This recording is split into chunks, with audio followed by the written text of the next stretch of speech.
السلام علیکم ورحمۃ اللہ وبرکاتہ۔ اہلاً و سہلاً مرحبا۔ کیسے ہیں میرے اہل القرآن؟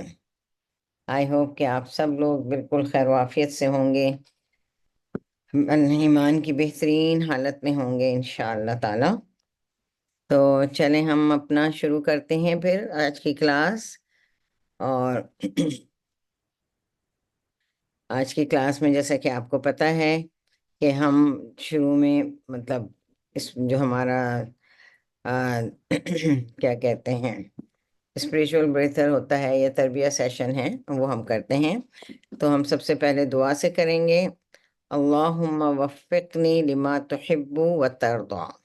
یا اللہ مجھے توفیق دے کہ میں وہ عمل کروں جس سے تو محبت کرتا ہے اور راضی ہوتا ہے۔ اور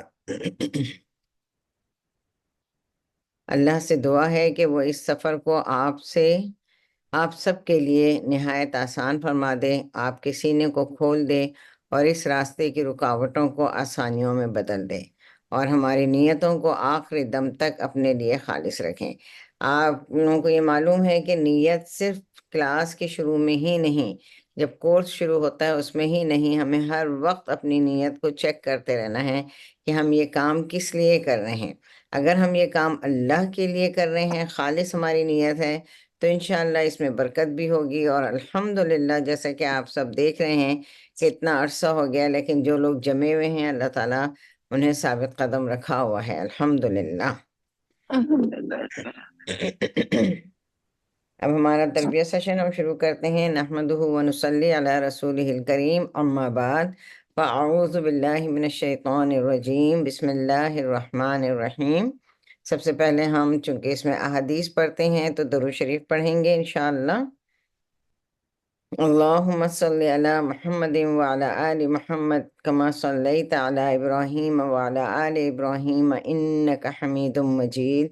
اللہم بارک علی محمد وعلی آل محمد کما بارکت علی ابراہیم وعلی آل ابراہیم انک حمید مجید۔ اب ہم حسن اخلاق کی دعا بھی پڑھ لیتے ہیں انشاءاللہ۔ آپ لوگ بھی پڑھیں اپنے منہ میں، اللہم حسنت خلقی فاحسن خلقی۔ اے اللہ تو نے میری جسمانی تخلیق کو اچھا کیا ہے، لہٰذا میرے اخلاق کو بھی اچھا بنا دے۔ اور پھر میں بار بار پوچھتی رہتی ہوں وقتاً فوقتاً کہ اب ہم لوگ یہ سب کر رہے ہیں تو کیا ہمارے اخلاق میں کوئی فرق آیا ہے؟ کیا ہم نے اپنی ان چیزوں کو جس میں ہمیں محنت کرنی تھی، جن چیزوں سے رکنا تھا، ہم رکے ہیں؟ جو چیزیں ہمیں کرنی تھیں کرے ہیں؟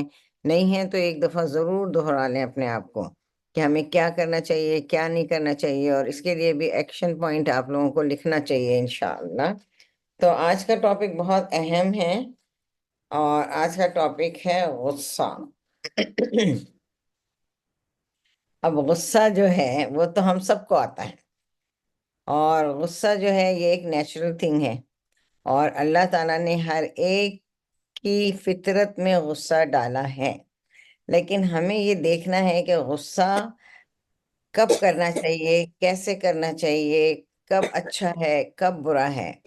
اور غصہ اچھائی تو اس میں آ جاتا ہے جیسے اگر ہم اپنی کسی پسندیدہ چیز کا دفاع کر رہے ہیں، جیسے فرض کریں کہ کوئی آ کے ہمارے بچے کو پکڑ کے لے جا رہا ہے، ہم پارک میں ہیں، ڈیفینیٹلی آپ غصہ کریں گے، اس پہ چیخیں گے، چلائیں گے۔ یا آپ کی کوئی چیز چوری کر رہے ہیں تو بھی ہم غصہ کریں گے۔ یہ تو ہے، یہ تو اللہ تعالیٰ نے جائز رکھا ہے کہ ہم اس غصے کو، یعنی اپنی اہم اور اپنی پسندیدہ اپنی قیمتی چیزوں کو کے دفاع کے لیے جو ہم غصہ کرتے ہیں وہ دیٹس اوکے۔ اب ہم یہ دیکھتے ہیں کہ جعفر بن محمد کہتے ہیں کہ غصہ ہر شر کی کنجی ہے، یعنی کی ہے، اور غصے سے ہر برائی جنم لیتی ہیں۔ عبداللہ بن مبارک سے پوچھا گیا کہ آپ حسن اخلاق کو ہمارے لیے ایک کلمے میں یعنی ایک ورڈ میں بیان کریں، تو آپ نے کہا غصہ چھوڑ دو۔ پھر ہیں حسن بصری کہتے ہیں کہ جس میں 4 صفات پائی جاتی ہیں، اللہ تعالیٰ اسے شیطان سے اور جہنم کی آگ سے محفوظ کر لیتا ہے۔ تو میری بہنوں سنیں اور غور سے، کیونکہ ہم سب شیطان سے پناہ مانگتے ہیں صبح شام، ہم سب چاہتے ہیں کہ ہمیں آگ سے محفوظ رکھیں۔ تو انہوں نے فرمایا کہ چار چیزیں، مثلا رغبت یعنی کسی بھی چیز کی چاہت، شہوت یعنی کہ جنسی خواہشات، خوف، ڈر اور غضب یعنی غصہ، ان چار وقت میں اگر انسان اپنے اوپر قابو پا لیتا ہے اور اپنے غصے پر، اپنی چاہت پر، اپنی شہوت پر، اپنے ڈر پر، اور واویلا نہیں مچاتا، پینک نہیں ہوتا، تو اللہ تعالیٰ فرماتے ہیں کہ وہ انسان غصے سے اور شیطان سے اور آگ سے محفوظ رہے گا انشاءاللہ۔ اب ہم دیکھتے ہیں کہ عربی زبان میں غصہ یعنی الغضب ہے، تو اس کے چار لیول ہیں۔ ایک ہے سخطہ، سین خا تو، یعنی خلاف مرضی کوئی کام ہونا، اس پر آپ کو اریٹیشن ہوتا ہے۔ جیسے اب آپ کلاس لے رہے ہیں، کوئی بچہ آ گیا، کوئی گھر والے آ گئے، آ کے آپ کو دروازہ کھول رہے ہیں، بند کر رہے ہیں، کچھ ہو، آپ بولیں گے تو کچھ نہیں، مگر دل ہی دل میں آپ کو غصہ آنے لگے گا، اریٹیشن فیل کریں گے۔ دوسرا ہے غیظ، ایسی ناراضگی جو انسان کا دوران خون بڑھا دے، یعنی اس میں بھی آپ یہ ہے کہ اپنے میں آپ کھول رہے ہیں۔ تیسرا ہے غضب، یعنی آپ نہ صرف کھول رہے ہیں بلکہ اپنا ریئیکشن بھی ظاہر کر رہے ہیں۔ پھر ہے حرت، حرت وہ چیز ہوتی ہے کہ جب غصے کے بعد انسان ٹھنڈا پڑ جائے، پھر اس کے بعد جو ریئیکشن ہے کہ انسان بات کرنا چھوڑ دے یا کسی چیز کے لیے منع کر دیں۔ تو بہرحال ہم یہ دیکھتے ہیں کہ غصہ جو ہے وہ ایک نیچرل چیز ہے، اور یہ ہوتا ہے انسان میں، مثبت بھی ہوتا ہے اور منفی بھی ہوتا ہے۔ مثبت وے میں ہو تو اس اوکے، لیکن اگر منفی وے میں ہو تو یہ نہ صرف آپ کی اپنی صحت کے لیے خراب ہے بلکہ آپ کے آپس کے تعلقات کو بھی خراب کرتا ہے۔ تو اس لیے ہمیں ان چیزوں سے بہت محفوظ رہنا چاہیے، اور ہمیں پتہ ہونا چاہیے کہ کس وقت ہمیں غصہ کرنا ہے، کس وقت نہیں کرنا ہے، اور کس وقت اگر غصہ آ جائے تو ہمیں کیا کرنا ہے۔ تو اب ہم ان حدیث میں انشاءاللہ دیکھیں گے۔ تو اللہ تعالیٰ کا ارشاد ہے کہ اور جب وہ غضبناک ہوتے ہیں تو وہ معاف کر دیتے ہیں، یعنی یہ مسلمانوں کی خاصیت بتائی گئی ہے کہ جب انہیں غصہ آتا ہے اور بہت غصہ آتا ہے، یعنی غضبناک حد سے زیادہ، تو کیا ہوتا ہے کہ وہ سامنے والے کو معاف کر دیتے ہیں، اور جیسے ہی وہ معاف کر دیتے ہیں ان کا غصہ ٹھنڈا پڑ جاتا ہے۔ پھر اللہ تعالیٰ ایک اور جگہ فرماتے ہیں سورہ آل عمران کی آیت میں کہ وَالْكَاظِمِينَ الْغَيْظَ وَالْعَافِينَ عَنِ النَّاسِ، اور غصہ پی جانے والے اور لوگوں سے درگزر کرنے والے۔ یعنی یہاں پر بھی دیکھیں وہی بات ہے کہ جو غصے کو پی جائے، اور کب پیے گا انسان غصے کو؟ جب اسے پتہ ہے کہ میں سامنے والے کو معاف کروں، جب معاف کر دیں اور غصے کو پی جائیں، تو اللہ تعالیٰ کو یہ صفات بہت پسند بھی ہیں۔ پھر ہم دیکھتے ہیں کہ حدیث ہے، حدیث میں کیا بتایا جا رہا ہے کہ سیدنا ابو ہریرہ رضی اللہ عنہ سے روایت ہے کہ رسول اللہ صلی اللہ علیہ وسلم نے فرمایا، پہلوان وہ نہیں ہے جو کشتی لڑنے میں غالب ہو، بلکہ اصلی پہلوان تو وہ ہے جو غصے کی حالت میں اپنے آپ پر قابو پا جائے۔ ہم سمجھتے ہیں کہ جیسے کہ اگر ریسلنگ دیکھ رہے ہیں تو دو بندے ہیں، بہت لہیم شہیم لڑ رہے ہیں، اور ایک دوسرے کو پچھاڑ دیتا ہے، گرا دیتا ہے، تو بہت تالیاں بجتی ہیں، کروڑوں لوگ دیکھتے ہیں بیٹھ کے، ہزاروں لوگ، اور یہ سمجھتے ہیں کہ جس نے سامنے والے کو گرا دیا وہی کامیاب ہے اور وہی پہلوان ہے۔ بلکہ ہمارے اسلام میں حدیث کی روح سے حضور صلی اللہ علیہ وسلم کیا فرما رہے ہیں؟ اصل پہلوان یا طاقتور، پہلوان سے یہاں مراد ہے طاقتور، بہادر کون ہے؟ جو اپنے غصے کو پی جائے، جو اپنے غصے پر قابو پا جائے۔ پھر اگلی حدیث ہے کہ سیدنا ابن عمر رضی اللہ عنہ سے روایت ہے کہ رسول اللہ صلی اللہ علیہ وسلم نے فرمایا، کسی بندے نے اللہ کے نزدیک غصے کے گھونٹ سے بڑھ کر اجر والا کوئی گھونٹ نہیں پیا، جس کو وہ اللہ تعالیٰ کی رضامندی حاصل کرنے کے لیے پی جاتا ہے۔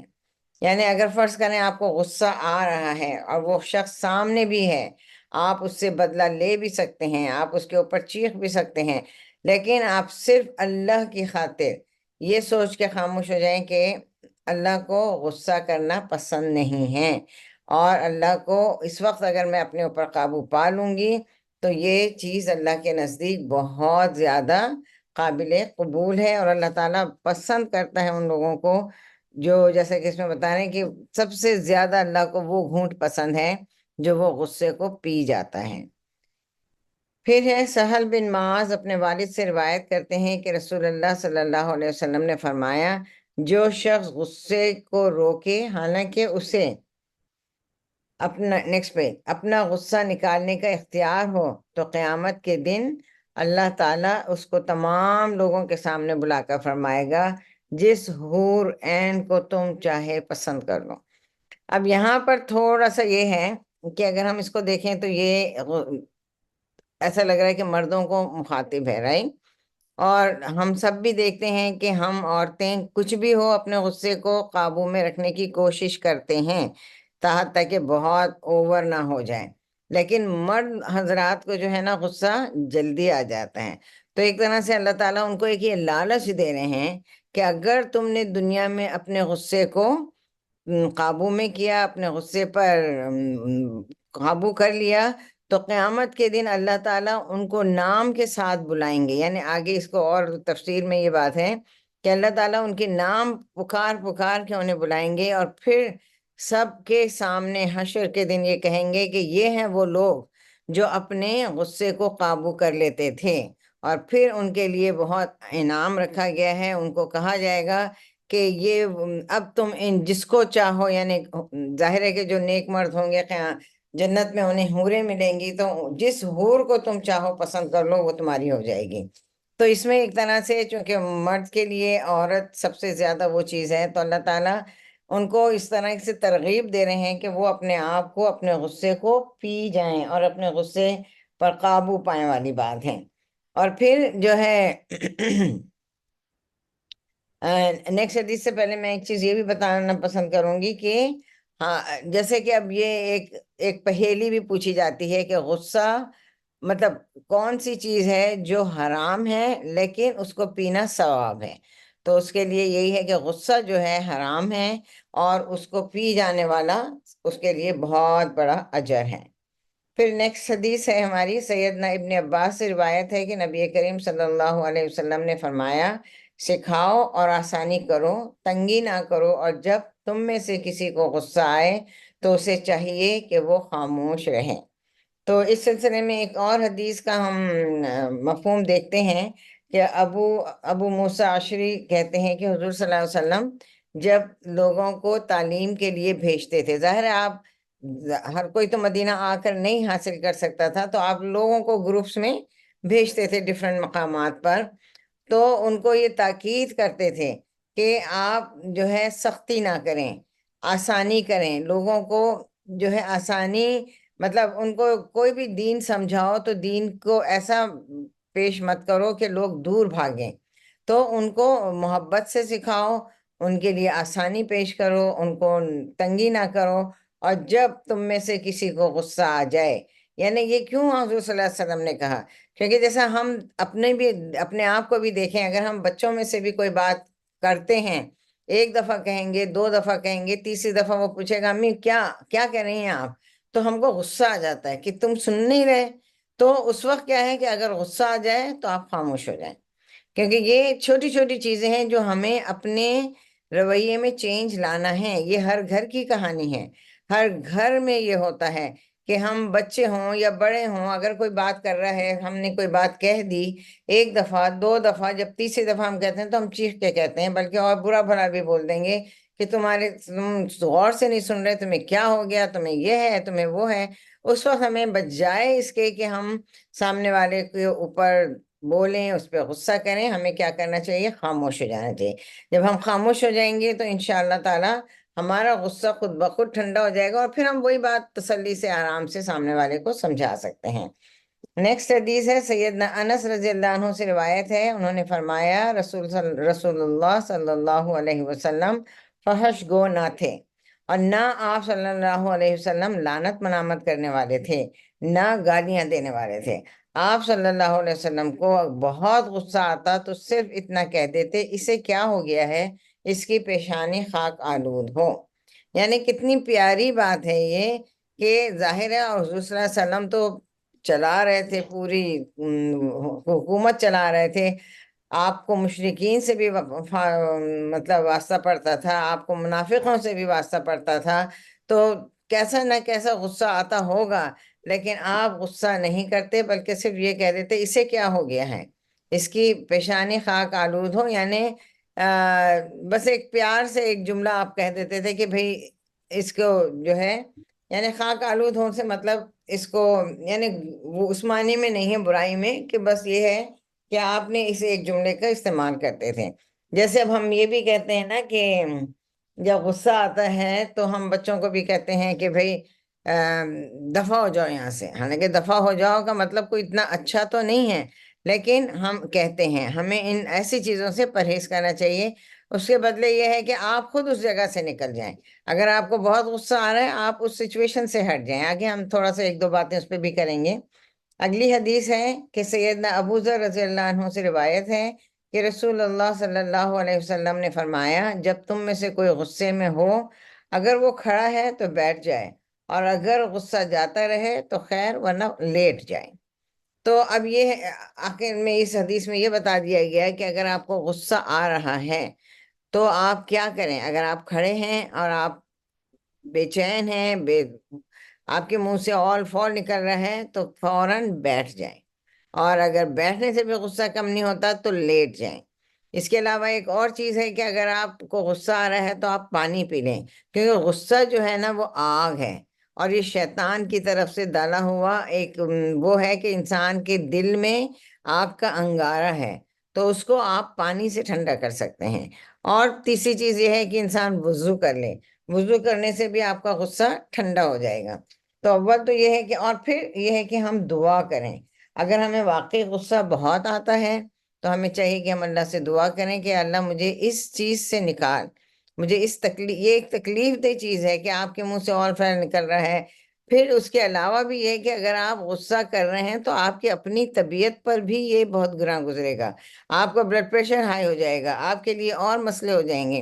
تو اللہ سے دعا کریں، دعا کرنا چاہیے ہمیں کہ اللہ ہمیں غصہ ہمارا ختم ہو جائے، اور اگر غصہ آئے تو ہمیں اس پر قابو پانے کی توفیق عطا فرمائے۔ تو آئی تھنک کہ کچھ پوائنٹس ہیں جو ہم سب کو چاہیے کہ نوٹ کر لیں اور ہم اس پر عمل کریں۔ نیکسٹ ویک انشاءاللہ میں پوچھوں گی آپ لوگوں سے کہ وہ کون سے ایسے کچھ، ہر ایک کے گھر میں پورے ویک میں کوئی نہ کوئی واقعہ ہوگا ضرور، تو اگر ایسی کوئی سچویشن ہوئی تو اس میں آپ نے کیا کیا۔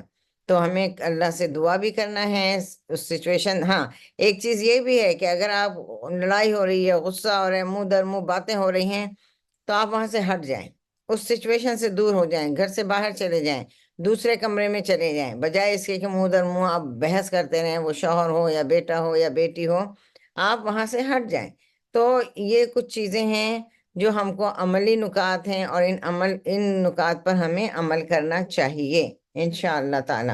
تو بس اس دعا کے ساتھ کہ اللہ تعالی ہمیں محفوظ رکھے، اور ہمیں اول تو غصہ آئے نہیں لیکن آئے گا، اور جو کہ آتا ہے، اور اللہ تعالی ہمیں اپنے غصے پر قابو پانے کی توفیق عطا فرمائیں، تاکہ ہم اور اچھے احسن طریقے سے کہ اس پر ہم قابو پائیں، تاکہ ہم اللہ تعالیٰ کے پسندیدہ بندوں میں شامل ہوں انشاءاللہ۔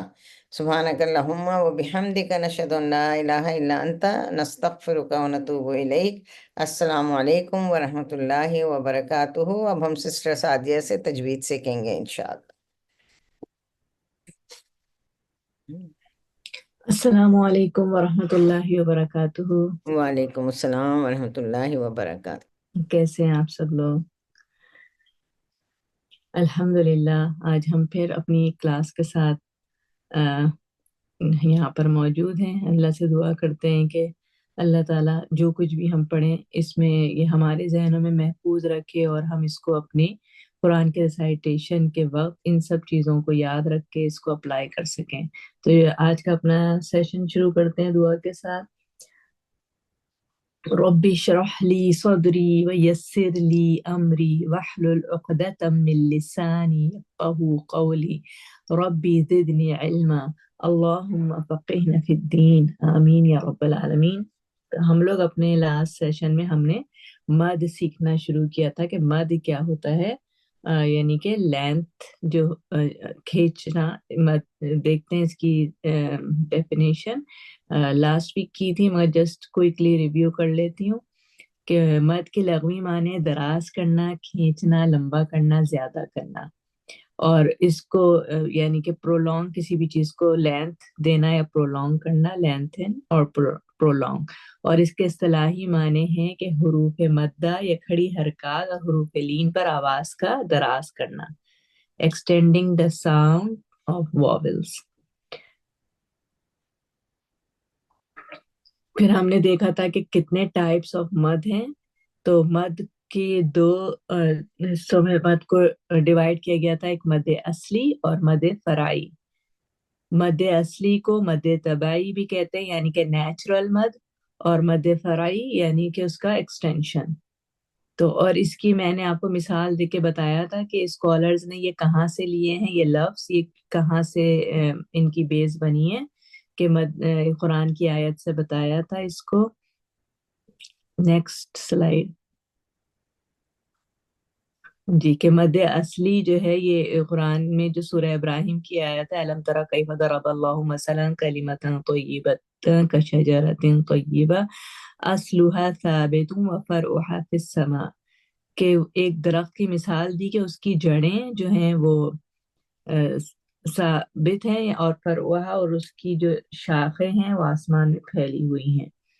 تو یہاں سے یہ دو لفظ اصل اور فرعی جو ہے یہاں سے نکلے ہیں، کہ مد اصلی اور پھر مد فرعی یعنی کہ اس کی شاخیں فردر اس کی مزید. پھر ہم نے دیکھا تھا کہ مد اصلی کیا ہے، کہ مد اصلی کو اس کی ذاتی مقدار کے مطابق پڑھنا اور کسی سبب پر موقوف نہ ہو، یعنی اس کے سبب مینس اس کا کوئی ریزن نہ ہو، کوئی ریزن نہ ہو، بلکہ وہ اوریجنل اس کے اندر خود مد موجود ہو. جیسا کہ ہم نے پڑھے تھے کہ حروف مدہ الف واو اور یا جب ہم اس پر مد کرتے ہیں 2 اسٹریچز تو یہ مد اصلی کہلاتا ہے. پھر اس کے بعد ہم نے دیکھا تھا مد فرائی کی مثال، کہ مد فرائی کیا تھا، کہ حروف مدہ کو ان کی ذاتی مقدار سے زائد پڑھنا اور کسی سبب پر موقوف ہونا. یعنی کہ ہم نے یہ تو دیکھ لیا تھا کہ مد اصلی اپنی نیچرل مد ہے، لیکن اب اگر اس مد سے زیادہ اور اس کی حرکات صرف یعنی کہ 2 ہیں، ہم نے اس سے زیادہ اس کو اسٹریچ نہیں کرنا ہے. لیکن اگر آپ نے اس سے زیادہ اسٹریچ کیا تو وہ اس کے لیے کوئی ریزن ہونا ضروری ہے، یعنی کہ کوئی سبب، یعنی کہ اس کا ریزن ہونا ضروری ہے. تو اب آج ہم آگے تھوڑا اور دیکھیں گے کہ مد کے احکام میں کیا کیا آتا ہے. کہ محل مد اور سبب مد. محل مد مطلب محل ہوتا ہے جگہ،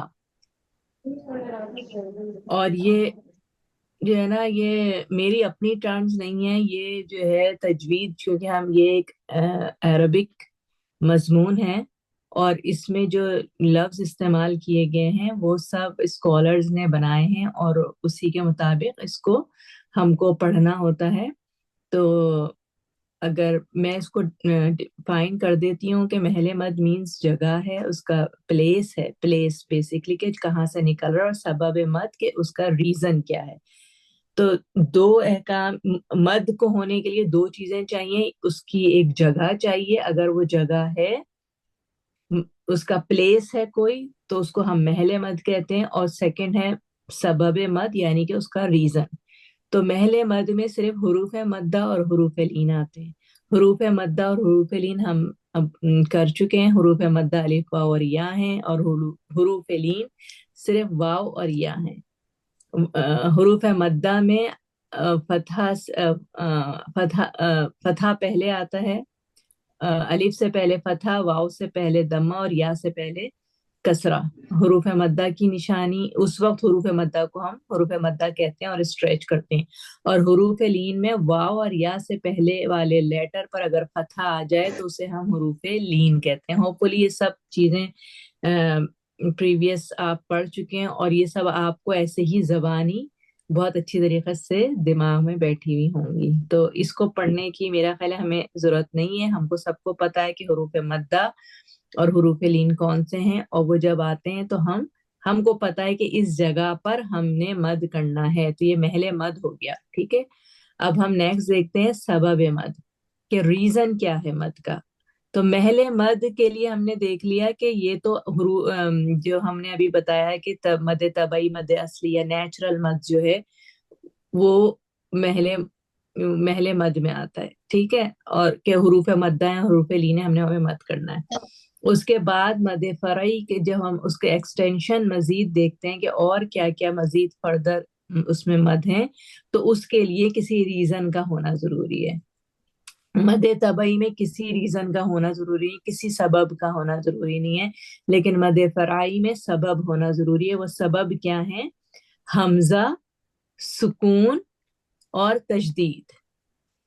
حمزہ، سکون، سکون کو ہم جو ہے جزم بھی کہتے ہیں کبھی، تو حمزہ، سکون اور تشدید یہ اس کے سبب ہیں، یہ ان کے ریزن ہیں۔ جہاں کہیں ہم یہ دیکھیں گے کہ یہ ہیں وہاں پر ہم دیکھیں گے کہ فردر ہم نے کون سا مد یہاں پر آ رہا ہے۔ نیکسٹ، تو اب اس کی ہم تھوڑی سی اگزامپل دیکھتے ہیں کہ محل مد میں حروف مدہ اور حروف لین ہے۔ تو پہلے حروف مدہ کو دیکھ لیں کہ الف مدہ ہے۔ الف مدہ کیا ہوتا ہے کہ خالی الف اور اس سے پہلے الف ما قبل زبر۔ تو الف دیکھیں قولا ہے، الف خالی ہے، ٹھیک ہے، اور اس سے پہلے والے لیٹر پر فتحہ ہے، ٹھیک ہے، تو یہ قولا دو حرکت پڑی جائے گی اس کو، قولا۔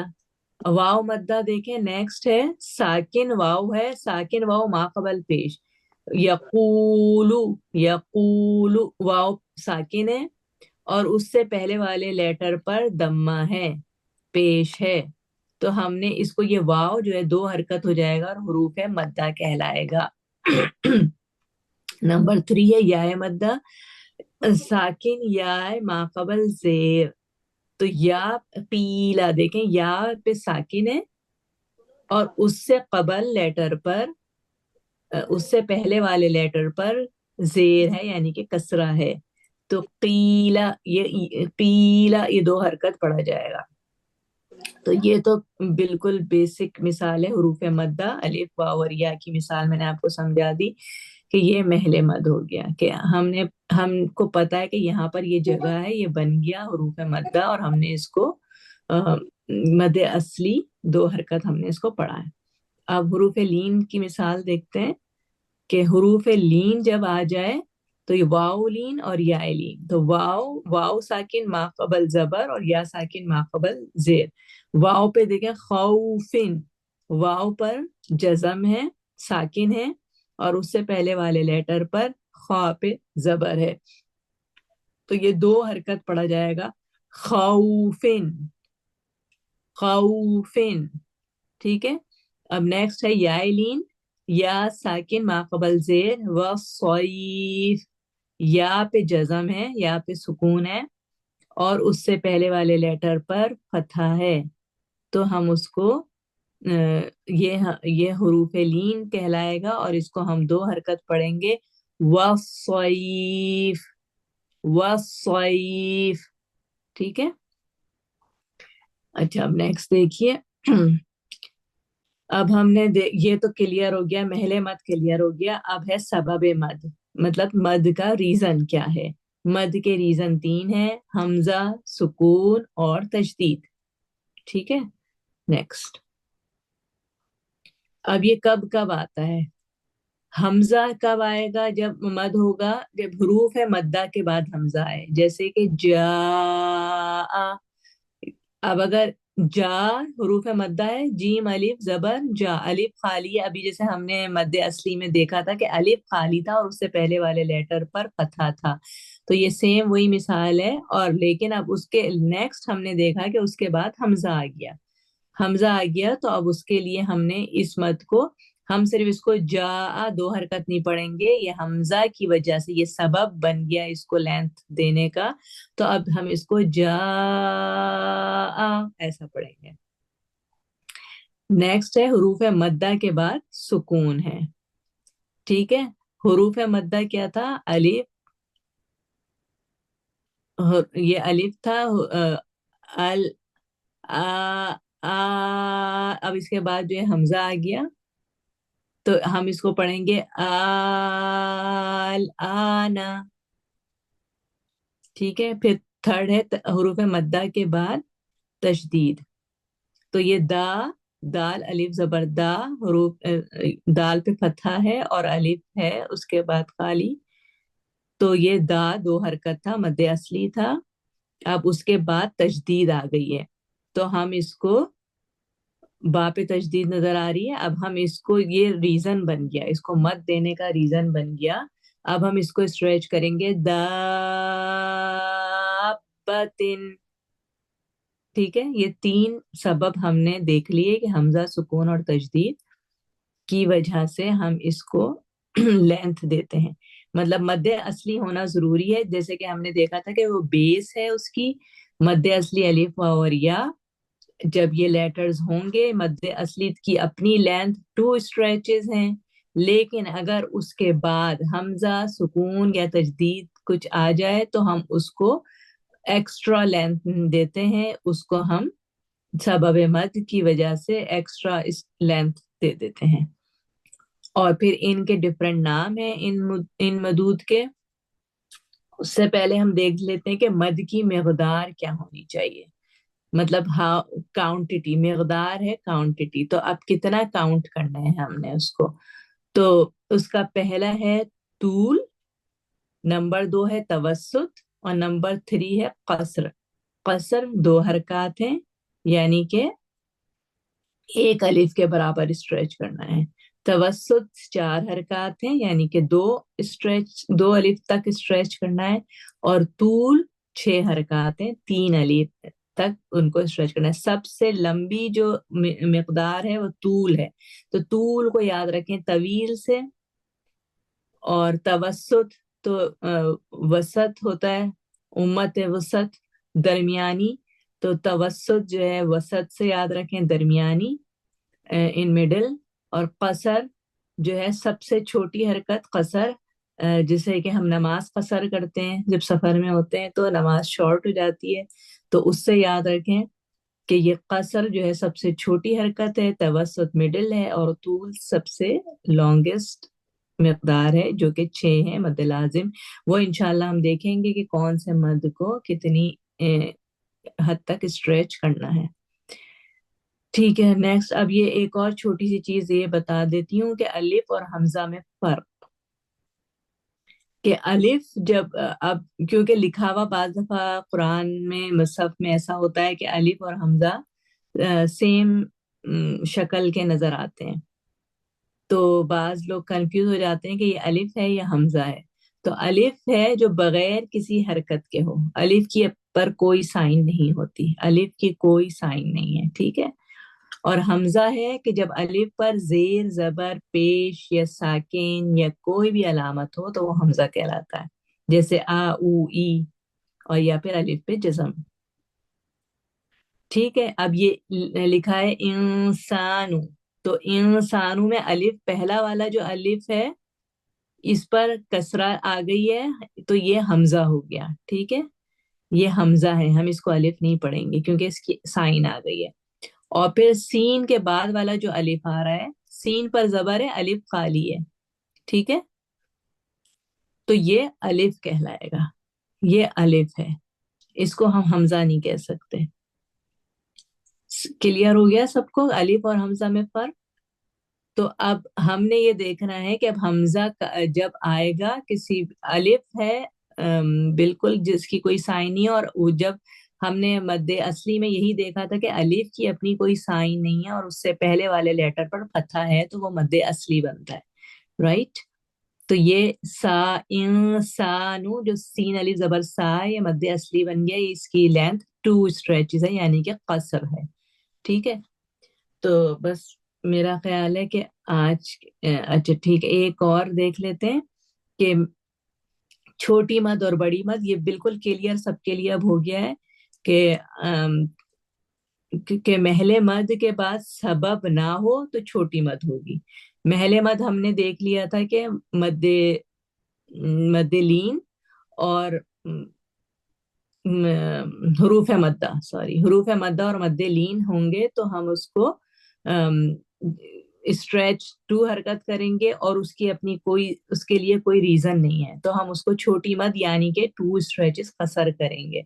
تو قولا الف ہے، الف سے یہ مد اصلی کی مثالیں ہیں، یقولو اور قیلا، یہ تینوں یا واو اور الف حروف مدہ ہیں اور ان کا کوئی ریزن نہیں ہے، آگے حمزہ نہیں ہے، پیش حمزہ نہیں ہے، سکون نہیں ہے اور تشدید نہیں ہے، تو یہ چھوٹی مد ہے۔ اور بڑی مد کیا ہوگی کہ محل مد کے بعد سبب مد ہو تو بڑی مد ہوگی۔ محل مد ہم نے دیکھ لیا تھا کہ مد اصلی ہے خالی، اور اب جو ہے اب اس کے بعد اگر آپ یہ دیکھیں کہ اس کے بعد کوئی ریزن آ رہا ہے، اس کے بعد حمزہ ہے، اس کے بعد سکون ہے یا اس کے بعد تشدید ہے، تو وہاں پر ہم نے دیٹ مینس کہ ہم کو ریزن مل گیا ہے اس کو لینتن کرنے کا، تو ہم اس کو 2 سے زیادہ لینتھ کریں گے، توسط یا پھر طول۔ یہ ہم انشاءاللہ نیکسٹ کلاس میں دیکھیں گے کہ کس مد کو کتنا زیادہ اسٹریچ کرنا ہے، اور پھر اس کے کیا کیا نام ہیں ان مدود کے، انشاءاللہ پھر اور ڈیٹیل دیکھتے ہیں۔ آج کے لیے اتنا ہی کافی ہے، اب ہم اپنی آج کی ریسائٹیشن کی طرف چلتے ہیں۔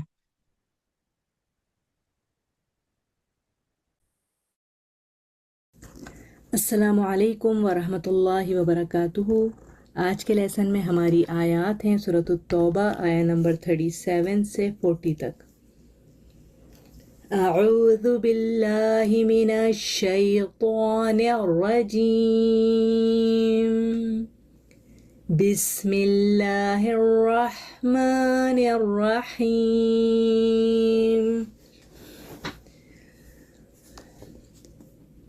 انما النسیء زیادۃ فی الکفر، یضل به الذین کفروا یحلونہ عاما ویحرمونہ عاما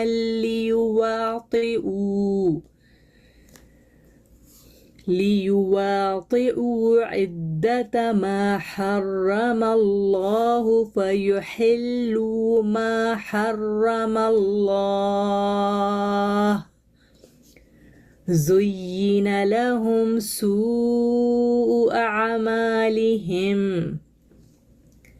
والله لا يهدي القوم الكافرين۔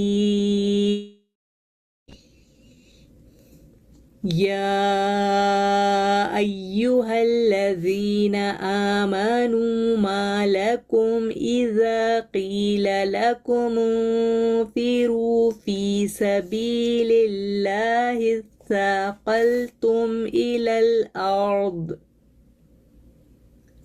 أرضيتم بالحياة الدنيا من الآخرة، فما متاع الحياة الدنيا في الآخرة إلا قليل، إلا تنفروا يعذبكم عذابا أليما ويستبدل قوما غيركم ولا تضروه شيئا، والله على كل شيء قدير۔ إلا تنصروه فقد نصره الله إذ أخرجه الذين كفروا ثاني اثنين إذ هما في الغار إذ يقول لصاحبه لا تحزن إن الله معنا، فأنزل الله سكينته عليه وأيده بجنود لم تروها وجعل كلمة الذين كفروا السفلى وكلمة الله هي العليا، والله عزيز حكيم۔ جزاک اللہ خیرا کثیرا، بارک اللہ فیکم، السلام علیکم ورحمۃ اللہ وبرکاتہ۔ السلام علیکم ورحمۃ اللہ وبرکاتہ. کیسی ہیں میری پیاری پیاری بہنیں؟ امید ہے آپ سب لوگ اپنے ایمان اور ایمان کے ساتھ، صحت کے ساتھ اور عافیت کے ساتھ آئے ہوں گے آج کلاس میں، اور تفسیر کے سیشن کے لیے ریڈی ہوں گے انشاءاللہ. میں تو بہت ایکسائٹیڈ ہوتی ہوں اس سیشن کے لیے. امید ہے آپ لوگ بھی اتنے ہی ایکسائٹیڈ ہوتے ہوں گے اور تیاری کے ساتھ آتے ہوں گے.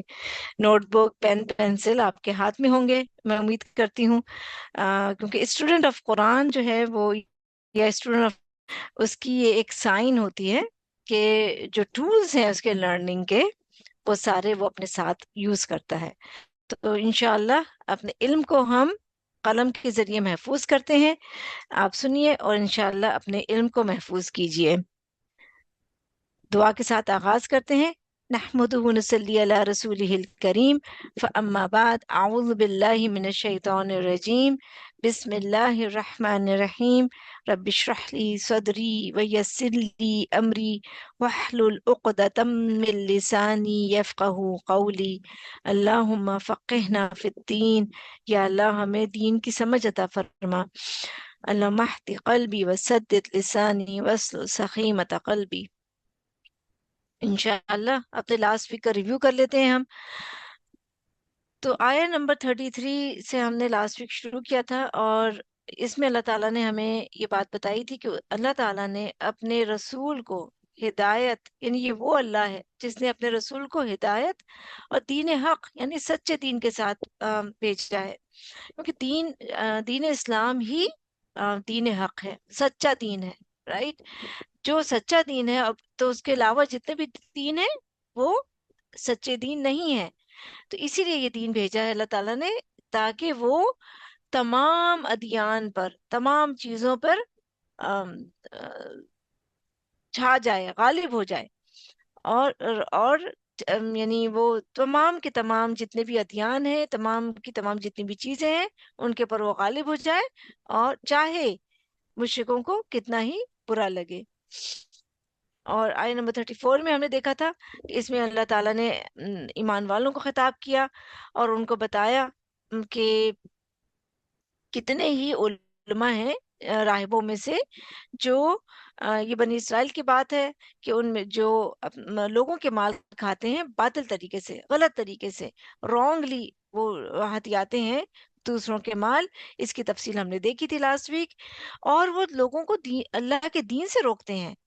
سبحان اللہ. آپ دیکھیے، یہ احبار کی بات ہو رہی ہے، یہ علماء کی بات ہو رہی ہے. سبحان اللہ. اور حالانکہ ان کا کام تو یہ تھا کہ وہ لوگوں تک دین پہنچاتے، لیکن انہوں نے دین کو دنیا کے کمانے کا اور اپنے خواہشات پورے کرنے کا ذریعہ بنایا. اللہ تعالیٰ ہم سب کو اس سے محفوظ رکھے. اور وہ لوگ جو مال جمع کرتے ہیں، سونا چاندی اور اسی طرح کا جو بھی مال ہے، اور وہ اللہ کے راستے میں اسے خرچ نہیں کرتے. یعنی اللہ نے ان کو یہ مال عطا کیا، کوئی ان کی اپنی کوئی وہ صلاحیت یا فضیلت نہیں تھی، وہ ڈیزرو نہیں کرتے تھے، سب کچھ اللہ کا دیا ہوا ہے، لیکن وہ اللہ کے راستے میں اس کو خرچ کرنے سے کنجوسی کرتے ہیں. تو ایسے لوگوں کے لیے اللہ تعالیٰ نے فرمایا، ان میں احبار بھی شامل، یا وہ راہب جو لوگوں کے مال باطل طریقوں سے کھاتے ہیں اور اللہ کے راستے سے لوگوں کو روکتے ہیں، اور وہ لوگ جو اپنے مال کو جمع کرتے ہیں، زکوٰۃ نہیں دیتے، لوگوں پہ خرچ نہیں کرتے، اللہ کے راستے میں نہیں لگاتے. تو ان کے لیے اللہ تعالیٰ کہہ رہے ہیں کہ ان کو عذاب، دردناک عذاب کی سزا سنا دیجیے. آیت نمبر 35 میں اللہ تعالیٰ بتاتے ہیں کہ یہ اس عذاب کی ڈیٹیل ہے جو ہم نے بھی پیچھے بتایا گیا، کہ ان کو جہنم میں تپایا جائے گا. یعنی اور پھر ان کی جو پیشانیاں ہیں، کیوں آپ دیکھیں پیشانی جو ہے نا، یعنی فور ہیڈ یا ہمارا فیس جو ہے وہ ریپرزینٹ کرتا ہے ایک انسان کو. تو ان کی یعنی ان کی پیشانیاں، ان کے پہلو اور ان کی پیٹھیں جو ہے وہ آگ میں تپائی جائیں گی. اور ان سے کہا جائے گا کہ یہ تھا وہ مال جو تم نے اپنے لیے جمع کیا تھا. یعنی جو ان کا مال ہے وہ ان کے لیے عذاب کا باعث بن جائے گا قیامت کے دن. اور یہ وہ تو اب چکھو تم وہ اس کا عذاب جو تم جمع کرتے تھے اور لوگوں پہ خرچ نہیں کرتے تھے.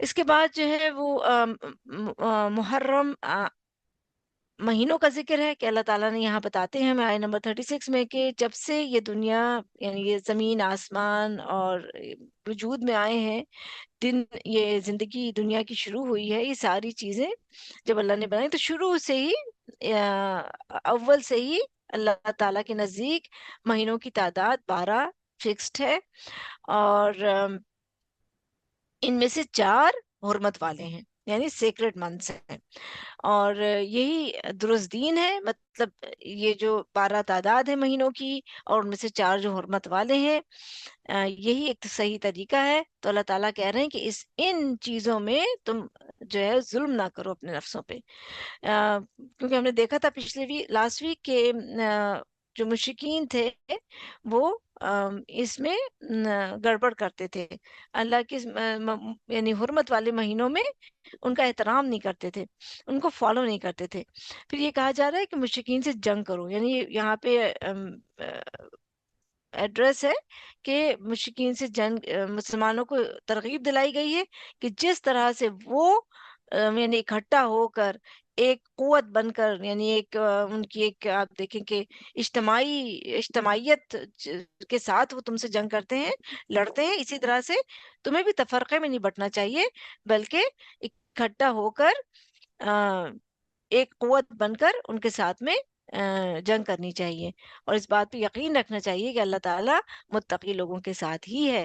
فتح آخر میں انہی لوگوں کی ہوگی جو اللہ کے دین پر چلتے ہیں اور اس کی تبلیغ میں، اس کی اشاعت کے لیے کوشش کرتے ہیں۔ سے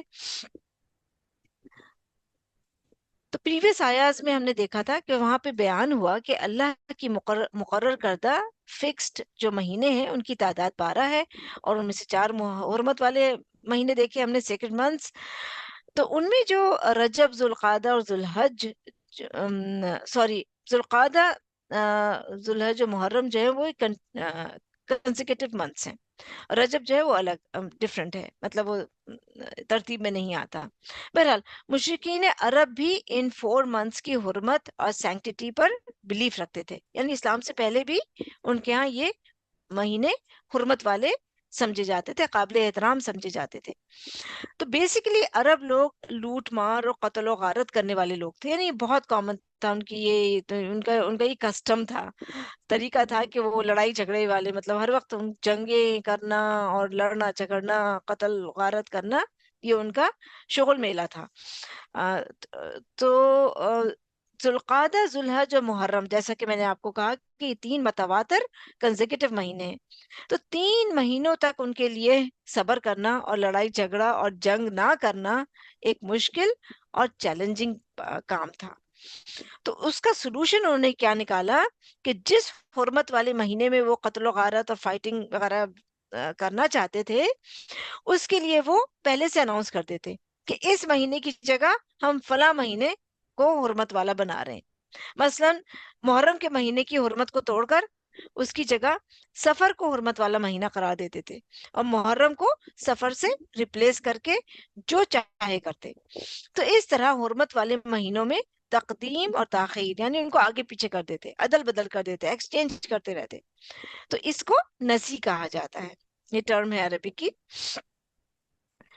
اسلام سے پہلے ایک لانگ پیریڈ تک انہوں نے محرم کو حلال کر لیا تھا، اور اس کے بجائے سفر کو سیکرٹ منتھ قرار دے دیا تھا، اور اس طرح وہ اپنی جو کاؤنٹ ہے وہ پوری کر لیتے کہ 4 مہینے حرمت والے ہیں تو چلو اس کو ہم محرم کی جگہ ہم سفر کو کر لیتے ہیں، اپنی طرف سے انہوں نے اس کو چینج کر لیا۔ تو اسی طرح تعالیٰ فرماتے ہیں انما النسیء زیادۃ فی الکفر، بے شک مہینوں کو آگے پیچھے کرنا زیادتی ہے کفر میں۔ reallocating the sanctity of these months is an increase in disbelief۔ تو نسی کا معنی ہوتا ہے آگے پیچھے کرنا، یعنی ٹو پوسٹ پون اور ڈیلے، تاخیر کرنا۔ نسا کہتے ہیں وقت کو مؤخر یا ڈیلے کر دینا، اور پھر یہاں جو زیادتن آیا ہے یعنی زیادتی کے معنوں میں ہے، یا بھی زیادہ اور انکریز ہونا۔ تو عرب کے لوگ سال کے 4 حرمت والے مہینوں کی صرف تعداد یعنی کاؤنٹ پوری کرتے تھے. وہ ان مہینوں کو ناموں کے ساتھ تعین اور فکس نہیں کرتے تھے کہ کون سے مہینے حرام ہیں، بس کوئی سے بھی اپنی پسند کے 4 مہینے حرام کر لیتے. تو جن مہینوں کو اللہ نے محترم اور سیکرٹ قرار دیا تھا وہ ان کو فالو نہیں کرتے تھے اپنے خواہشات کو پورا کرنے کے لیے. تو اس کی ایک صورت تو یہ ہوتی تھی کہ مہینوں کو اپنی مرضی سے عدل بدل دیتے، جیسے محرم کو سفر سے بدل دیتے. اور دوسری صورت یہ تھی کہ قمری سال یعنی لونر ایئر کو شمسی یعنی گریگورین ایئر کے مطابق کرنے کے لیے اس میں کبیسہ کا ایک مہینہ بڑھا دیتے تھے تاکہ حج ہمیشہ ایک ہی موسم میں آتا رہے اور ان زحمتوں اور حیصل سے بچ جائیں جو قمری حساب سے مختلف سیزنز میں حج کی گردش کرنے سے پیش آتی ہیں. یعنی اگر وہ قمری کیلنڈر کو لونر کیلنڈر کو فالو کریں گے تو حج کبھی گرمیوں میں آئے گا، کبھی سردیوں میں آئے گا، کبھی کسی اور موسم میں آئے گا. لیکن وہ چاہتے تھے کہ اچھے مہینے میں جہاں موسم اچھا رہتا ہے اس میں ہی ہم ہمیشہ حج کریں. تو اس سے بچنے کے لیے وہ پھر اس کو مہینوں کو آگے پیچھے کر دیتے، کبھی اس میں ایک مہینہ ایڈ کر دیتے، کبھی کچھ دن ایڈ کر دیتے تاکہ حج جو ہے وہ ہمیشہ ایک ہی موسم میں آتا رہے. تو ہم جانتے ہیں کہ قمری سال یعنی لونر ایئر جو ہے وہ 10 ڈیز کم ہوتا ہے شمسی سال سے. یعنی گریگورین ایئر جو ہوتا ہے اس سے لونر ایئر 10 ڈیز کم ہوتا ہے، کم ہوتے ہیں اس میں 10 دن. تو ہر 3 سال کے بعد ایک مہینے کا فرق پڑ جاتا ہے اور اس طرح تقریباً 30 ایئرز میں ایک سال کا فرق پڑ جاتا ہے. تو یہ لیپ کا طریقہ تھا. تو لیپ کے ذریعے آپ سمجھیں کہ 30 to 36 ایئرز میں ایک حج کم یا گم کر دیتے. سمجھ رہے ہیں آپ لوگ کہ اس طرح سے یہ لوگ یعنی لونر ایئر تو پھر وہ اس میں آپ دیکھیں کہ وہ 10 دن ہر سال کم ہوتے ہیں، تو اس طرح 30 سال میں ایک سال پورا کم ہو جاتا ہے. تو وہ جب اس کو شمسی ایئر کے سال کے ساتھ کر دیتے، اس کے مطابق کر دیتے، تو اس طرح تو ایک حج ہی غائب ہو جاتا، کم ہو جاتا. اور ہم جانتے ہیں کہ ہر قمری سال میں 10 دن تو یعنی وہ پھر کیا کرتے تھے، کیسے کرتے تھے کم، کہ ہر لونر ایئر میں 10 ڈیز ایڈ کر دیتے اور اسے شمسی سال کے مطابق کر دیتے. یعنی گریگورین ایئر کے خود ہی اپنی طرف سے کہ 10 دن کم ہے تو اب لونر ایئر میں 10 دن اور بڑھا دے اپنی طرف سے. تو اسے کبیسہ یا لیپ ایئر کہتے تھے. اور دوسرا طریقہ یہ تھا کہ ہر 3 لونر یعنی قمری سال ایوری 3 لونر ایئر میں ایک مہینہ پورا اسی اکٹھا اس وقت، یا تو یہ کہ وہ 10 دن یعنی ہر سال بڑھا دیں، یا یہ کہ ہر پھر. اور اس سے پھر کیا ہوتا ہے کہ حج کا موسم ان کو وہ پھر چاہتے تھے کہ حج کا موسم جو ہے وہ اچھا ملے. اور دوسرا یہ بھی کہ بیت اللہ کے جو متولی تھے یا مجاور یا دوسرے بھی جو بت خانے تھے، تو ان کو جو نذرانے ہوتے تھے شرک کے زمانے میں، تو وہ عموماً غلے کی شکل میں ہوتے تھے، فارم میں ہوتے تھے. تو یہ غلہ پکنے کا موسم ہوتا تھا یا اس وقت ان کے نذرانے زیادہ آ سکتے تھے، تو وہ اس لیے اس کو فکس رکھتے کہ اب یہ سیزن میں غلہ زیادہ ہے، نذرانے زیادہ آتے ہیں، تو بس اسی سال جو اسی طرح سے ہم فکس رکھیں اس کو. اور اگر یہ قمری سال کے مطابق کرتے تو ان کا مقصد اس سے پورا نہیں ہوتا. تو بہرحال اہل عرب اس رد و بدل سے ڈبل فائدہ اٹھاتے تھے. ایک تو حج کو تجارتی موسم کے مطابق کر لیتے کہ وہ ٹریڈنگ سیزن جو ہے وہ اچھا بن جائے ان کا. دوسرا لڑائی جھگڑے کو جائز کر لیتے تھے. یعنی وہ جب ان کو لڑنا ہے کسی سے، وار کرنی ہے، تو وہ اس سے فائدہ ہو جاتا ان کو، اس کو حلال کر لیتے اور حج کو بھی اپنے پسند کے مطابق فکس کر لیتے. تو زیادت الکفر یعنی جس چیز کو مؤخر اور ڈیلے کر دیا جائے وہ مزید کفر کا باعث بن جاتا ہے. تو ایک تو یہ کہ اللہ کی بات نہ ماننا، یہ تو ایک بات کی انہوں نے کہ بھئی وہ جو حرمت والے مہینے تھے ان کو اللہ وہ حرمت نہیں منی، وہ انہوں نے اس کو فالو نہیں کیا. پھر یہ کہ اللہ کی حرمتوں کو پامال کرنا، یہ اس سے بھی بڑھ کر ہے، کیونکہ آپ دیکھیں کہ حلال کو حرام اور حرام کو حلال کرنے کا اختیار تو صرف اللہ کے پاس ہے. تو یضل به الذین کفروا یحلونه عاما ویحرمونه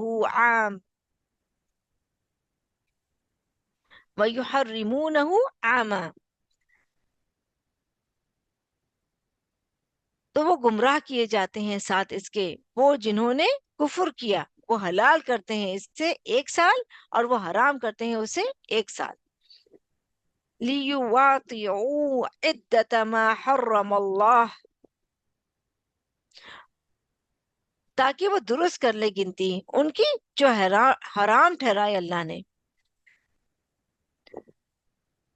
So reallocating the sanctity of these months is an increase in disbelief by which the disbelievers are led far astray. They adjust the sanctity one year and uphold it in another, only to maintain the number of months sanctified by Allah, violating the very months Allah has made sacred. عام کا مطلب ہوتا ہے 1 سال اور لیواطعو کا مطلب ہے موافق کر لیں، درست کر لیں، یعنی مہینوں کی گنتی جو کاؤنٹ. اور حرمہ سے مراد قتل و غارت ہے جو وہ ان مہینوں میں کرتے تھے، یعنی حرام مہینوں کے ادب میں موافقت کریں، جن کو اللہ نے حرام ٹھہرایا انہیں وہ حلال کر لیں. صرف گنتی پوری کرنے میں اللہ کی موافقت کرتے تھے، فالو کرتے تھے، لیکن اللہ نے جو قتال اور جدال اور وار اینڈ کلنگ منع کیا تھا اس کی کوئی پرواہ نہیں تھی ان کو. تو اگر ہم غور کریں تو ہم بھی ایکچولی گنتی ہی پوری کر رہے ہوتے ہیں، اپنی چیک لسٹ یعنی اس پہ وہ کر رہے ہوتے ہیں کہ جیسے آپ دیکھیں کہ نمازیں پوری ہو گئیں، چیک چیک چیک، ہے نا، نمازیں ہو گئیں، لیکن اس کے روح چھوڑ دیتے ہیں ہم، یعنی صرف ایک خانہ پوری ہو رہی ہوتی ہے، صرف ظاہریت پر ہم فوکس کرتے ہیں. بہرحال نسی کی منسوخی کا اعلان 9 ہجری میں کر دیا گیا تھا تاکہ نیکسٹ ایئر یعنی ایئر 10 ہجری سے حج ٹھیک انہی ڈیٹ میں ہو جو قمری یعنی لونر حساب سے موافقت رکھتی ہے. تو یعنی 9 ہجری میں اس بات کا اناؤنس کروا دیا گیا تھا کہ اب نیکسٹ ایئر سے کوئی چینج نہیں ہوگا اور حج جو ہے وہ لونر ایئر کے مطابق ہوگا. تو اس کے بعد سے اب تک حج جو ہے وہ صحیح تاریخوں میں ہو رہا ہے. تو آپ دیکھیں کہ یہ بہت کریٹیکل اور سینسیٹیو معاملہ ہے. اگر دنوں کو اور اس طرح سے مہینوں کو آگے پیچھے کر دیا جائے تو وہ پھر یعنی ساری چیزیں گڑبڑ ہو جاتی ہیں. اگر کوئی 9 ذی الحجہ کے بجائے 8 ذی الحجہ کو عرفات میں قیام کرتا ہے اور 10 کے بجائے 9 کو ہی کنکریاں مار لیتا ہے تو حج درست نہیں ہوگا اس کا. تو اس لیے ساری چیزیں یعنی جو ایسا اللہ تعالیٰ نے بنایا ہے اس کو کیا ہے اس کو ویسے ہی رکھنا چاہیے. کیا آپ دیکھیں کہ ہمارے دین میں عبادات بھی ایک یعنی عبادات میں بھی ایک ڈسپلن ہے اور اس کو فالو کرنا ضروری ہے. آگے فرمایا زُیِّنَ لَهُمْ سُوءُ أَعْمَالِهِمْ، مزین کر دیے گئے ان کے لیے ان کے برے اعمال. Their evil deeds have been made appealing to them. یعنی اپنے ان غلط کاموں کو وہ برا بھی نہیں سمجھتے تھے کہ وہ کچھ غلط کر رہے ہیں، بلکہ خوش ہوتے تھے کہ ہم نے کچھ ایسے بہت اچھا کام کر لیا ہے. واللہ لا یہدی القوم الکافرین، اور اللہ نہیں ہدایت دیتا ان لوگوں کو جو کافر ہیں. And Allah does not guide the disbelieving people. یعنی جن کے دلوں میں کفر اتر چکا ہے اور وہ ضد اور مخالفت کار ہیں تو اللہ تعالیٰ نے ان کے دلوں پر پردے ڈال دیے ہیں. تو جب کوئی سب کچھ جانتے ہوئے انٹینشنلی ضد اور اسٹبرنس کا شکار ہو جاتا ہے تو پھر اس پر کسی کی بات اثر نہیں کرتی. اور اللہ کے دین میں یہ بات ہے ہی نہیں کہ کسی کو فورسفلی مسلمان یا تابعدار کیا جائے. تو ہیلہ سازی گناہوں میں مزید اضافے کا انکریز کا سبب بنتی ہے. تو یہ باطل اور رانگ ڈوئنگز کو مزین اور بیوٹیفائی کر کے پیش کرنا شیطان کا کام ہے. کفر اور ڈس اوبیڈینس کرنے والے حق اور خیر سے محروم ہو جاتے ہیں، پھر اللہ تعالیٰ ان سے توفیق بھی چھین لیتا ہے. ان کا حال بھی نہیں بدلتا اور نہ ان کا انجام، اور جس کا حال نہ بدلے اس کا انجام اور اینڈ بھی نہیں بدلتا. تو یہ خوش فہمی ہے کسی انسان کی کہ وہ جو دل چاہے کرے مگر رزلٹ اس کی پسند کا ہے. تو کرنا وہ ہے جو اللہ چاہتا ہے، جو اللہ پسند کرتا ہے، چاہے ہماری مرضی ہے یا نہیں. پھر اللہ تعالیٰ بھی ہماری پسند دیکھے گا. یعنی اللہ تعالیٰ کی پسند کے ہم کام کریں گے تو اللہ تعالیٰ بھی پھر ہماری پسند دیکھے گا اور ہماری پسند کا ہمیں انجام دے گا انشاءاللہ.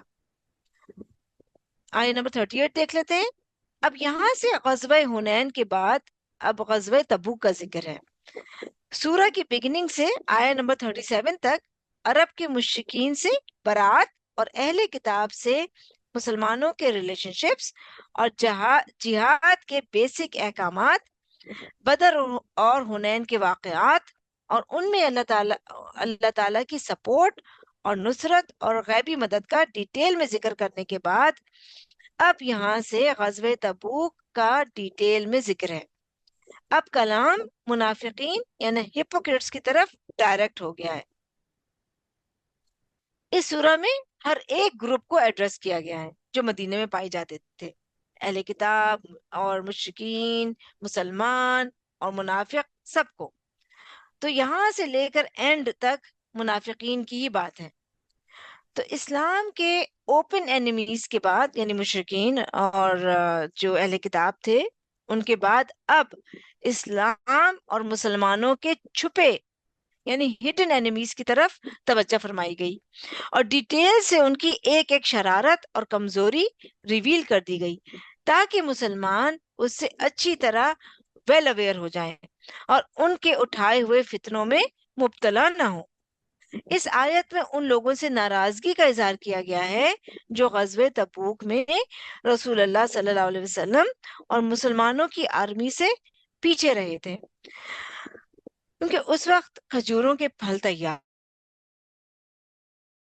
تو اس لیے بعض سو کالڈ مسلمز جو اپیرنٹلی مسلمان ہوئے تھے، نبی صلی اللہ علیہ وسلم کے ساتھ جہاد پر جانے سے جی چرانے لگے. تو اللہ تعالیٰ نے اہل ایمان کو ایڈریس کرتے ہوئے فرمایا، یا ایھا الذین آمنو، اے لوگو جو ایمان لائے ہو، او بلیورز، کیا تم ایمان کے تقاضوں کو نہیں جانتے؟ ایمان کا تقاضا کیا ہے؟ کہ جب اللہ کا حکم آ جائے تو اس کو فالو کیا جائے، اس کی رضا حاصل کرنے کے لیے جو بھی وہ کرنے کا حکم دے وہ کیا جائے. ما لکم، کیا ہے تمہیں؟ What is the matter with you, یہ استفہام ہے، یعنی کیا ہے تمہیں، ڈانٹا جا رہا ہے. What's wrong with you? اذا قیل لکم انفروا فی سبیل اللہ اذا قیل لکم انفروا فی سبیل اللہ ثاقلتم فی الارض، جب کہا جاتا ہے تم سے نکلو اللہ کے راستے میں، بوجھل ہو جاتے ہو تم طرف زمین کے. When you are asked to march forth in the cause of Allah, you cling firmly to your land. تو جب امام کی طرف سے پبلک اناؤنسمنٹ ہو جاتی ہے تو اس کے لیے انفرو کا ورڈ یوز ہوتا ہے، یعنی اب سب نکلیں گے. جہاد اب سب پر فرض ہے. نفرہ کا مطلب ہوتا ہے نکلنا، کوچ کرنا اور کسی چیز کی طرف دوڑ کر جانا، تیز رفتاری کے ساتھ ایک جگہ سے دوسری جگہ ٹرانسفر ہونا جب اسباب میں سے کوئی سبب اس کا تقاضا کر رہا ہو. تو کہا جا رہا ہے کیا ہے تمہیں، کہ کہا جا رہا ہے کہ نکلو اللہ کے راستے میں تو تم قلتم فی الارض، اتثاقلتم ثقل سے ہے، اور ثقل جو ہے وہ بوجھ یعنی ہیوی لوڈ کو کہتے ہیں، یعنی تم بوجھل اور سست ہو جاتے ہو. تفاقل سستی اور لیزینس کو کہتے ہیں، یعنی زمین پر تمہارے قدم بھاری ہو جاتے ہیں، تمہارے قدم اٹھتے ہی نہیں، تم آرام کرنا چاہتے ہو، فانی اور ٹیمپرری دنیا کی خواہشات کی طرف مائل ہوتے ہو، اپنے گھر اپنی زمین پر رہنا چاہتے ہو اور اللہ کی راہ میں نکلنے کو ناپسند کرتے ہو، جبکہ جہاد اسلام کی کوہان اور ہائٹ اور چوٹی ہے. تو یہاں پر تھوڑا سا ہم غزوہ تبوک کا بیک گراؤنڈ بھی دیکھ لیتے ہیں. تو یہ غزوہ جو ہے وہ غزوہ موتا کے 1 سال بعد پیش آیا تھا۔ تبوک مدینہ میٹر کے ڈسٹنس پر ایک ویلی کا نام ہے۔ تو یہ اتنا لانگ جرنی اونٹوں اور گھوڑوں پر یا آن فٹ کرنا کوئی آسان کام نہیں تھا۔ اور پھر آپ دیکھیں مقابلہ بھی ایک سپر پاور یعنی رومنس سے تھا، جن سے پہلے بھی کبھی بھی جنگ نہیں ہوئی تھی، یعنی مسلمانوں کو کوئی ایکسپیرینس نہیں تھا رومنس کے ساتھ جنگ کرنے کا کہ وہ کس طرح کے لوگ ہیں۔ تو تبوک کے مقام پر یہ جنگ لڑی گئی تھی، اس لیے اسے غزوہ تبوک کہتے ہیں۔ اس کا ایک اور نام بھی ہے غزوہ اسرا۔ تو نبی صلی اللہ علیہ وسلم نے جب مکہ فتح فرما لیا تو حوازن اور حنین اور اوتاس وغیرہ سے جنگ کی، پھر طائف کا محاصرہ کیا۔ ان تمام غزوات میں مسلمانوں کو وکٹری ملی۔ اس کے بعد آپ صلی اللہ علیہ وسلم نے جیرانہ سے عمرے کا احرام باندھا اور عمرہ سے فارغ ہو کر آپ صلی اللہ علیہ وسلم مدینہ تشریف لے آئے۔ تو آپ دیکھیں کہ ان تمام غزوات اور عمرہ سے فارغ ہو کر جب فائنلی آپ مدینہ پہنچتے ہیں تو آپ صلی اللہ علیہ وسلم مسلمانوں کو حکم دیتے ہیں کہ اب روم کی طرف جانا ہے۔ تو یہ غزوہ رجب 9 ہجری میں ہوا، جب آپ صلی اللہ علیہ وسلم کو یہ خبر پہنچی کہ رومیوں نے مسلمانوں کے خلاف بہت جنگجو یعنی گریٹ واریئرز جمع کر لیے ہیں اور وہ مقام بلقا تک پہنچ گئے ہیں۔ غزوہ تبوک کے موقع پر گرمی انتہا کو تھی، مدینے کی کھجوریں بالکل پک کر تیار تھیں، ریڈی تھیں۔ سفر بہت طویل تھا، اس لیے بعض لوگوں کو اس وقت نکلنا بہت پرمشقت اور ہارڈ لگا، لیکن اس کے باوجود تقریباً 30,000 مسلمان اس کے لیے تیار ہو گئے۔ سبحان اللہ! آپ دیکھیں کہ ان تمام چیزوں کے باوجود، فیکٹرز کے باوجود، اتنے سارے مسلمان پھر سے تیار ہو گئے۔ سبحان اللہ! آپ دیکھیں صحابہ کی ہمت، جذبہ اور حوصلہ کہ کس طرح وہ کسی تھکن اور ایکسکیوز کا بہانہ نہیں کرتے اور نکل پڑتے ہیں۔ آپ صلی اللہ علیہ وسلم نے اس سے پہلے یعنی جنگ پہ نکلنے سے پہلے رومن کنگ کو، جو بادشاہ تھا، اس کو خط بھی لکھا تھا اور اسے اسلام کی دعوت بھی دی تھی، اور ایکچولی وہ آمادہ بھی ہو گیا تھا اسلام لانے پر، لیکن اس کی قوم نے اس کا ساتھ نہ دیا، تو پھر اس نے اپنی کنگڈم اور بادشاہت بچانے کی خاطر اسلام قبول نہ کیا۔ رسول اللہ صلی اللہ علیہ وسلم مسلمانوں کو لے کر تبوک پہنچ گئے۔ دشمن کا انہوں نے وہ 20 دن تک اس کا انتظار کرتے رہے، مگر کوئی بھی مقابلے پہ نہیں آیا، تو جنگ ہی نہیں ہوئی۔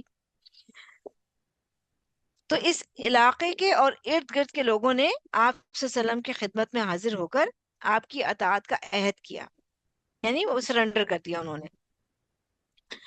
although سب مسلمان نہیں ہوئے، لیکن مسلمانوں کے اس طرح نکلنے کا فائدہ یہ ہوا کہ مسلمانوں کی دھاک بیٹھ گئی، اس سارے علاقے پر مسلمانوں کا روح بیٹھ گیا کہ اب مسلمان ایک پاور ہیں، ایک قوت ہے، ان سے ٹکر لینا آسان نہیں ہے۔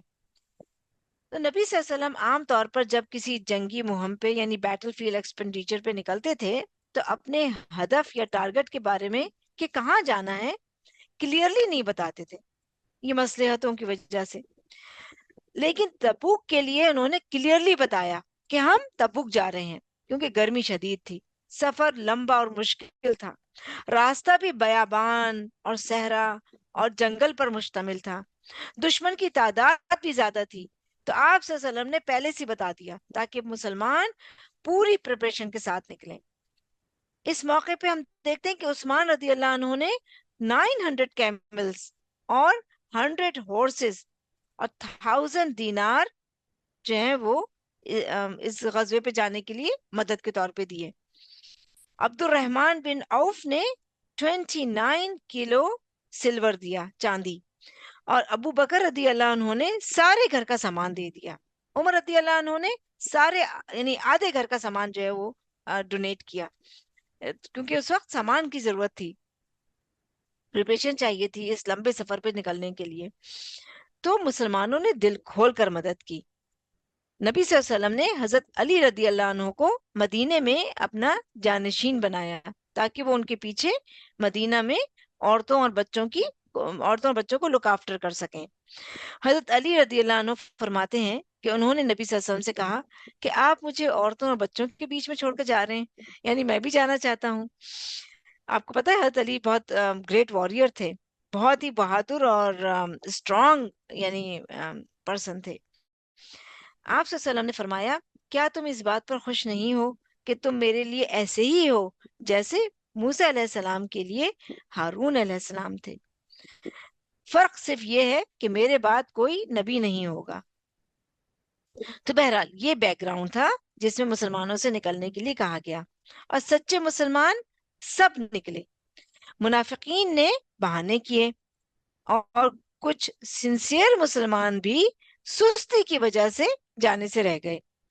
تو اللہ تعالیٰ فرماتے ہیں کہ اَرَضِیتُم بِالْحَیَاةِ الدُّنْیَا مِنَ الْآخِرَةِ، کیا تم راضی ہو گئے زندگی پر دنیا کی آخرت کے مقابلے میں؟ Do you prefer the life of this world over the hereafter؟ یعنی تم نے ترجیح دی، پریفرنس دی دنیا کی زندگی کو۔ تمہارا حال تو اس شخص جیسا ہے جو دنیا کی زندگی پر راضی ہے اور اسی کے لیے ایفرٹ کرتا ہے اور نہیں کرتا، تو دنیا کی راحت یعنی پلیجر کو آخرت کی راحت پر پریفر کرنے سے ڈانٹا جا رہا ہے، کیونکہ آخرت کی راحت دنیا کی مشقت کے بغیر حاصل نہیں ہو سکتی۔ یہ نوٹ کرنے کی بات ہے، آخرت کی راحت دنیا کی مشقت کے بغیر حاصل نہیں ہو سکتی۔ یعنی جنت جو ہے وہ بیڈ روم میں آرام کرتے ہوئے سلور پلیٹ پہ نہیں دی جائے گی۔ آخرت کی بلیسنگز پانے کے لیے قربانیاں دینی پڑتی ہیں، کبھی نیند کی، کبھی آرام کی، کبھی خواہشات اور ڈیزائرز کی، کبھی انٹرٹینمنٹ کی، مزے کی، یا مزیدار کھانے پینے کی، ان سب کی یعنی بہت ساری چیزوں کی ہو سکتی ہیں وہ جن کی قربانی دینی پڑتی ہے۔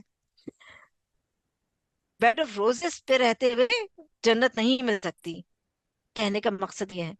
حدیث میں آتا ہے جس نے دنیا طلب کی اس نے اپنی آخرت کو نقصان پہنچایا، یعنی جو دنیا کے پیچھے بھاگا اس نے آخرت کو کمپرومائز کر لیا، اور جس نے آخرت کا مطالبہ کیا اس نے اپنی دنیا کا نقصان کیا۔ یعنی قربانی تو دینی پڑے گی، کچھ تو جائے گا ہاتھ سے۔ تو کیا فرمایا؟ بس تم باقی رہنے والی آخرت کی خاطر فنا ہونے والی دنیا کا نقصان ہونے دو، یعنی دنیا میں کچھ لوز ہوتا بھی ہے تو کوئی بات نہیں، جانے دو۔ عبدالعزیز بن مروان جو ہیں ان کے انتقال کے وقت ہم دیکھتے ہیں کہ انہوں نے کفن منگوایا اور دیکھ کر فرمایا بس میرا تو دنیا سے یہی حصہ تھا، یعنی صرف یہی لباس لے کے جا رہا ہوں۔ پھر منہ موڑا اور کہنے لگے ہائے دنیا، تیرا بہت بھی کم تھا اور تیرا کم تو بہت ہی چھوٹا، افسوس ہم دھوکے میں رہے۔ اب دیکھیں کہ موت کے وقت نا یہی کیفیت ہوتی ہے ہر انسان کی، اگر اللہ اس کو موقع دے کہ وہ اچانک سے اس کی موت نہ آئے اور وہ اس کو تھوڑا وقت ہو، اس کو پتا ہو کہ میں مر رہا ہوں، تو اس وقت وہ ایسے ہی فیل ہوتا ہے کہ میں نے دنیا کی ساری زندگی میں دنیا کے پیچھے بھاگتا رہا، جبکہ مجھے حاصل کیا ہے؟ کچھ بھی نہیں لے کے جا رہا میں اس دنیا سے۔ تو بہرحال اللہ تعالی ہم سب کو ہدایت دے۔ پھر آگے ہم دیکھتے ہیں کہ اسلام کے ساتھ انسان کا تعلق 2 لیولز پر ہوتا ہے۔ نمبر 1، تمام تر وفاداری اسلام کے ساتھ، جینا مرنا اسی کے لیے۔ اسی لیے فرمایا ان صلاتی و نسکی و محیای و مماتی للہ رب العالمین۔ اور دوسرا یہ کہ اصل دلچسپیاں اور انٹرسٹ دنیا میں، اور اوپر سے اسلام کا تقاضا، یعنی مال کمانا مقصود ہے، نام دین کا لگایا ہوا ہے۔ تو فرمایا فما متاع الحیات الدنیا فی الآخرۃ الا قلیل، تو نہیں سامان زندگی کا دنیا کی آخرت کے مقابلے میں مگر بہت تھوڑا۔ The enjoyment of this worldly life is insignificant compared to that of the hereafter.